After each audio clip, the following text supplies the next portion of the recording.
Muftau Nabila Abla YouTube channel. Here, today, I don't have an opinion.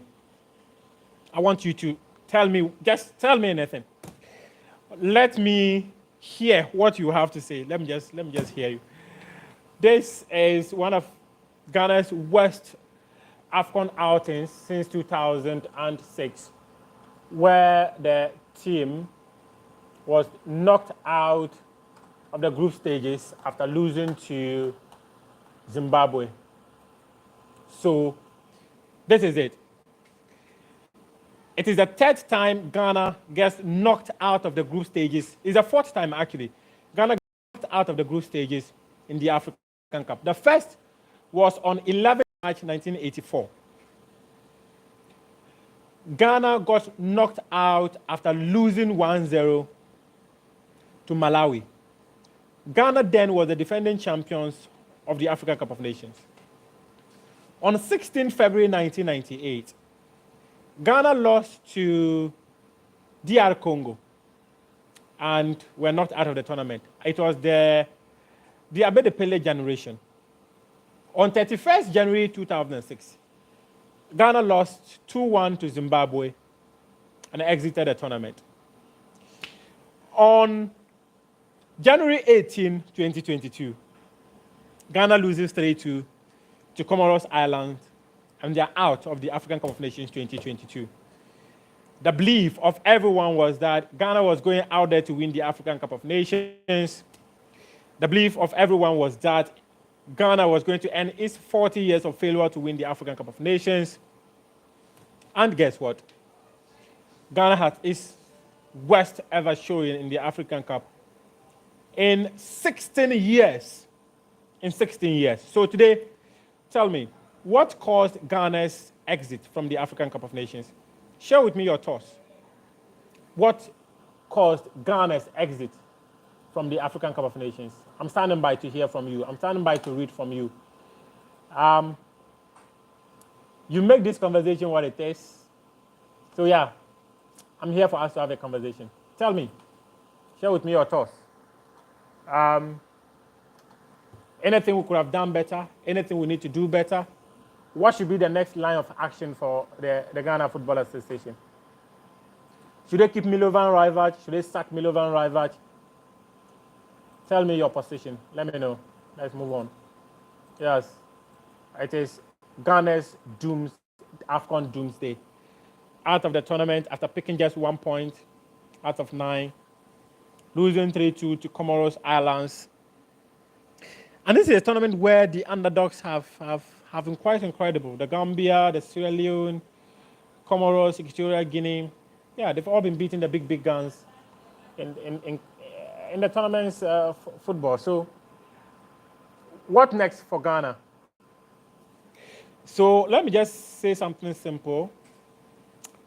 First, Ghana would be leaving its hotel by 12 noon Cameroon time tomorrow. That is on Wednesday, January 19th. Per the regulations of CAF and the football competitions, when you get knocked out, you leave the team hotel by midday. If you don't leave the team hotel, it means that you're now willing to take care of your own cost. So what it means is that Ghana is coming back home by 12 noon tomorrow. Most of the players will be flying back to their bases and all that. Milovan Rajvac has said that he's not going to resign. He's very confident in the abilities of the team, so he wants to stay and build the team and take them to the World Cup in Qatar. And that one's going to be in November, December. So, and his contract with the Ghana FA is supposed to expire on September 19, 2022. So yeah, he still has a running contract with the Ghana FA. Should the GFA fire him? Should they sack him? In the contract the GFA signed with him, the GFA had told him that if he wins the African Cup of Nations, they were going to give him $300,000. And most of these performance bonuses, they happen. They were going to offer him $300,000. He has failed. $300,000 will not be paid to him. But what next for Ghana? What should be the next plan?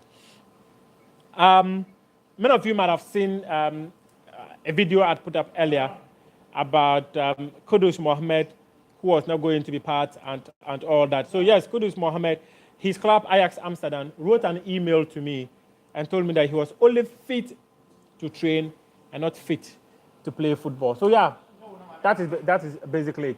Tell me, what next for the Black Stars following that AFCON exit? What next?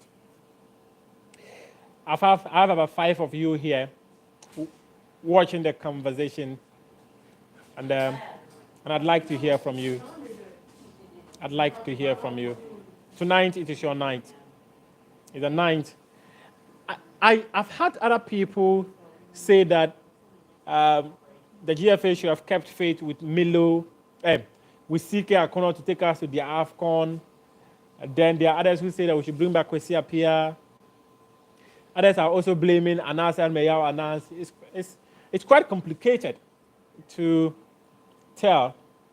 And they're basing these things from on the fact that when this one too, Mohamed Musa says that we have to be honest with ourselves. Why he believes that we've got talent, but the point is, who is managing these talents, and how are we going to translate the talents into performance? Kamal Dean, prior to this tournament, is considered one of the best U20 players worldwide. He's on the books of Liverpool, who are chasing him to sign him, to take him to Anfield. But here we are, Kamal Dean Sulemana, having an African Cup of Nations to forget in Cameroon. Fatah Isaac, another promising talent, having an African Cup of Nations tournament to forget. So how do we become better here? How do we improve? We need to improve. We have to be ourselves. Why is talent like Mohamed Salisu? The Mohamed Salisu story is quite an interesting one. I wish I could say that on record, but Mohamed Salisu actually doesn't want to. He's not ready to play for the Black Stars. And you cannot force a player who's not willing to come and play for the Black Stars. It's not as if he's been overlooked. He's had people speak to him, but he doesn't want to come and play for the Black Stars. That's what I can tell you for Mohamed Kudus. There's so many factors why he doesn't want to play for the Black Stars. Some of them, many claim are spiritual, but you cannot speak to spiritual issues. I'm not a spiritualist, so I'll be lying if I say a spiritualist and can speak to that. So as I was saying, Kamal Din Sulemana was considered, is even considered one of the best players in Europe and the top 5 leagues, U20. He's now on the radar of Liverpool. There was a report from The Athletic earlier today that Liverpool is considering him to move him to Anfield, but he has a tournament to forget. There have been so many backstories in this African Cup of Nations tournament, and as I've mentioned earlier, it's probably one of those Ghana's AFCON doom days. First 1984, second 1998, third 2006, and today is the 4th time. So Ghana has been to the tournament 23 times. They've been knocked out of the group stages 4 times. The rest, they've really, really gone too far in that tournament. And since 2008, they made it to the final twice in semi-final. 2019, they got knocked out at the round of 16. 2022, not out of the group stages. I don't want to believe those who claim Anas Almeida and Anas PI documentary actually affected Ghana. You journalists are the cause to Ghana a failure. What? From Cote d'Ivoire. Wow. Are journalists actually the problem with the Black Stars? I'm not sure journalists conjecture stories. Journalists tell stories they know. And, I think most of you here can attest that if I don't have anything to say, I don't bring it. You can go and check my lineup of Ghana versus Morocco. I missed one player. Ghana versus Gabon, I got the whole lineup correct. Ghana versus Comoros, I missed one player. So yeah, GFA is the problem. That's according to Mohammed Musa. He says GFA is the problem. So what should be the solution? Mohammed, tell me, what should we do? I saw your earlier question on why Salisu was not in the team, and I was trying to offer you an explanation. The player, he doesn't want to play for the Black Stars, so you cannot force him to come and play. If you have solutions to, do suggest them. I'm quite a good friend with some of the leadership for the Ghana Football Association, and yeah, some of these things they would always hear from some of you when you send them across to us. So yeah, let me know what you think should be the solution. I had mentioned last week, Kofi and Kobla, is it on Kobia? Sorry if I got your name wrong. He said the team needs a total overhaul.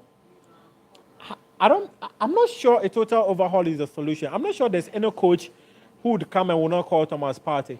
I'm not sure there will be any coach who will come and will not call Kamal Dion, will not call Kodos, will not call Joseph Pinsel. Mohammed Musa says we need to hire people who speak English to manage the team. Mohammed Musa, I disagree with you on this. In 2010, okay, so let me tell you the story. In August 2008, the GFA hired Milovan Rajvac. He could not speak English. He had a translator. But his first major tournament that he led the Black Stars to, it was about the Chan tournament. That was staged in Cote d'Ivoire, if my memory serves me right. He led the team to the final. What language was he speaking to the players? How was it translated to the players before his ideas were properly delivered on the pitch for Ghana to reach the final of the Chan? Then there was the 2010 African Cup of Nations in Angola. What language was he speaking to the players? And they were able to reach the final of that tournament too in Angola.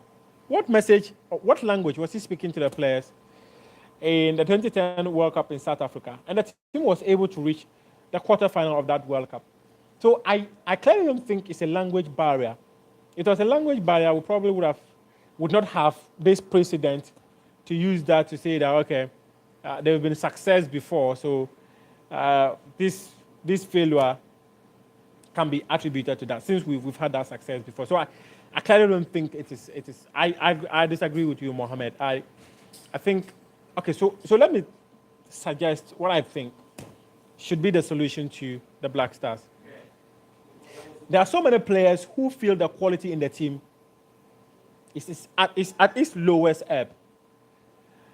So many players within the team. The feeling within the playing body is that the players who deserve an opportunity to be called up, those they think are quality enough to be called up to the Black Stars, are not getting such opportunities. I don't know if I can start mentioning names of players they've suggested. But you're looking at the likes of Majida Shumeru, Alfred Duncan, Kamal Sowa. There are many players out there. Many. But there's this perception that the current leadership of the FA is using the players, the Black Stars, to market to their players to go and sell and all that. So it has really affected the output of most of the players in these Black Stars. So I think what must be done is for the leadership of the Black Stars to know that they are representing national interests and not their pockets. Do not see the Black Stars as the platform to market your player or add value to your player and go and sell. I think in that regard, something must be done about it. We need to change. So when we change, I think that we can begin to demand proper results. There's a possibility that the likes of Alfred Duncan, Kamal Sowa, Majida Shumeru, if they were called up, they were all going to have lackluster performances like we've had today. It is very possible. But when they're not given opportunities, there's always a room for someone to believe that if player A, B, C was called, he probably would have done better. So yeah, sometimes you would have to agree with some of them, and sometimes you would disagree with some of these things. So that is basically it. I'm continuing to read some of your messages that have been coming through, and let me just read some more before we sign out. Today, I don't think we should do more than like the last time we did like 30 minutes. It was quite engaging. Yeah, so That was quite an engaging one, but today it's a bit dull. I understand how how emotional distraught most of us are. If you didn't eat before the game, if you didn't eat like myself before the game, yeah, you probably would be down. Um, but me, I'll go and eat. Actually, I'll go and eat. Okay, Musa comes back to say we need an English-speaking coach now, more than ever, because we are entering a completely new phase. Okay, so Mohammed, what if we go to hire a German coach who doesn't speak English but delivers the results, as Milovan did for us between 2008 and 2010? Because I remember his contract was supposed to expire in August 2010, and that was after the 2010 World Cup. He delivered results for us. I think quality-wise, the team already was not good enough. Quality-wise, the team was not good enough.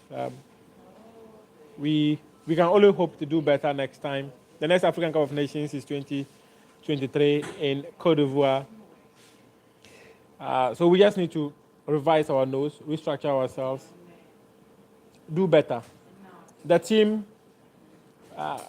will depart Cameroon Wednesday afternoon, and they should be in Ghana by Thursday night.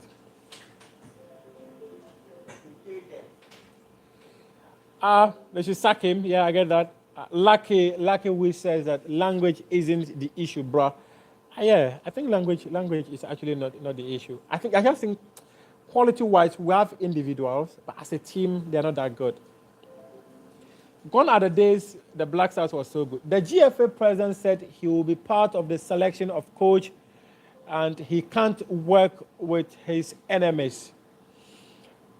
On both occasions, he mentioned that on Joy 99.7, the first one was personality profile with Lexis Bill on Joy FM, where he said that he cannot win an election and work with his enemies. And the second one was an interview with Gary Smith. That one was April 2021, where he said, nowhere in the world is the coach allowed to do selection alone. Even if he is not there, yeah, someone to represent him and have a voice. And this was prevalent under CK Akono. Many of you who follow on my Twitter feed would know that I had a lot of stories to share when CK Akono was in charge. I still have a lot of stories to share under Milovan Rajvac. But what I can say is that even this AFCON squad that we took there, yeah, they had a say. The FA, some of the FA officials had a say on who makes the cut and who will not make the cut. It was their fingerprints are all over the team. Someone will say Chairman Bafford. Yeah, Chairman Bafford, since CK Akono was hired as Black Stars coach in January 2020, he's earned every single call-up but has never kicked a ball. Then Milovan Rajvac came, he earned every single call-up but never kicked a ball till Ghana gets knocked out of the African Cup of Nations. So yeah, some of these things, some of these comments by the FA president, people can actually use them against him. So I wouldn't be surprised if people say that the GFA were too individualistic, just as the players too were in this tournament. Play collectively as a team for the team to succeed. We never had that. And yeah, here we are. I'm signing out this conversation. Thanks very much to everyone for coming. I like the comments most of you have shared. Let's continue to do this. I think tomorrow I will do the day after the Black Stars AFCON exit. The day after the Black Stars AFCON exit. And I hope we'll be able to have an interesting conversation here on Muftar on the Blah Blah YouTube channel. I appreciate your company as always. Good night if you are in Ghana. Good morning if you are in China or in any other part of the world. See you all tomorrow. Bye-bye. All the best. Professor Nabila.